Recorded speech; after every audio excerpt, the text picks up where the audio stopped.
लावली माझ्या लोकांच्या तर लक्षात घ्या, पोलीसवाल्याची लक्षात घ्या।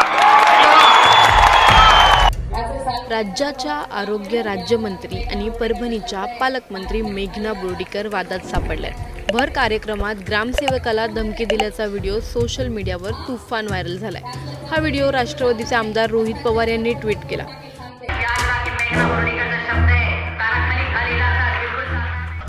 रोहित पवारांनी आज बोर्डीकरांचा दुसरा व्हिडिओही ट्विट केला आहे। बोर्डीकरांच्या या व्हिडिओमधून पोलिसांसाठी गलिच्छ भाषेचा वापर केला। तो व्हिडिओ नेमका काय? गाड्याला हात लावली माझ्या लोकांच्या तर लक्षात घ्या, पोलीसवाल्याची लक्षात घ्या। तो व्हिडिओ एवढा चर्चेत का आहे? त्या व्हिडिओवरून रोहित पवारांनी नेमकी काय टीका केली आहे हे सर्व ह्या व्हिडिओमधून जाणून घेणार आहोत। त्यामुळे हा व्हिडिओ शेवटपर्यंत नक्की पहा आणि टाइम्स नाऊच्या सर्व माध्यमांना सबस्क्राइब आणि फॉलो करायला विसरू नका। गाड्याला हात लावली माझ्या लोकांच्या तर लक्षात घ्या, पोलीसवाल्याची लक्षात घ्या।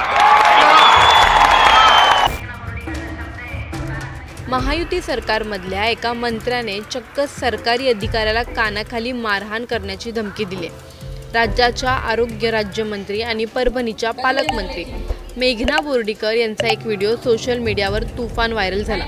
परभणीत झालेल्या एका सरकारी कार्यक्रमात ग्रामसेवकाला उद्देशून मेघना बोर्डीकर यांनी कानाखाली मारीन अशी धमकी दिली। हा संपूर्ण प्रकार जाहीर सभेत माईकवर आणि जनतेसमोर घडला। विशेष म्हणजे हा क्षण कॅमेऱ्यात कैद झाला आणि तो व्हिडिओ राष्ट्रवादी काँग्रेसचे आमदार रोहित पवार यांनी ट्विट केला। त्यांच्या ट्विट नंतर हा व्हिडिओ सोशल मीडियावर प्रचंड व्हायरल झाला। या व्हिडिओमध्ये मेघना बोर्डीकर ग्रामसेवकावर जोरदार ओरडताना दिसतात। जर तुझ्याकडून काम होत नसेल तर सरळ नोकरी सोड, नाहीतर इथंच कानाखाली मारेल। हे वक्तव्य करताना त्यांच्या चेहऱ्यावरचा राग आणि आक्रमकता स्पष्टपणे दिसते। कोणत्याही लोकप्रतिनिधीकडून हा अशा प्रकारचा अपमान अतिशय गंभीर मानला जातो। आता हा दुसरा व्हिडिओ पहा। रोहित पवारांनी या व्हिडिओवर सडकून टीका केली आहे। ते नेमकं काय म्हणालेत जाणून घेऊयात। आदरणीय मेघनाताई, आपल्या कार्यक्रमाचा व्हिडिओ बघितला तर आपण मंत्री असूनही अधिकाऱ्यांकडून आपला इगो दुखावला असल्याचे स्पष्ट दिसून येते। अधिकाऱ्याला कानात मारण्याची भाषा करण्याअगोदर आपण काय बोललात तो व्हिडिओ देखील मी इथं शेअर करतोय। त्यात कार्यक्रमाला अपेक्षित गर्दी नसल्याने आणि राजकीय श्रेय मिळत नसल्याने आपला दुखावलेला इगो स्पष्ट दिसतो।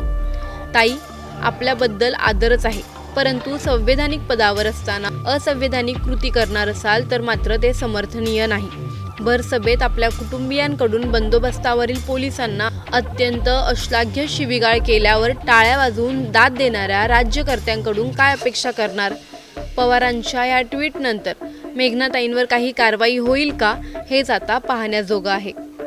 या व्हिडिओवर तुमचं मत काय आम्हाला कमेंटमध्ये नक्की कळवा आणि व्हिडिओ आवडल्यास लाईक आणि शेअर करायला विसरू नका।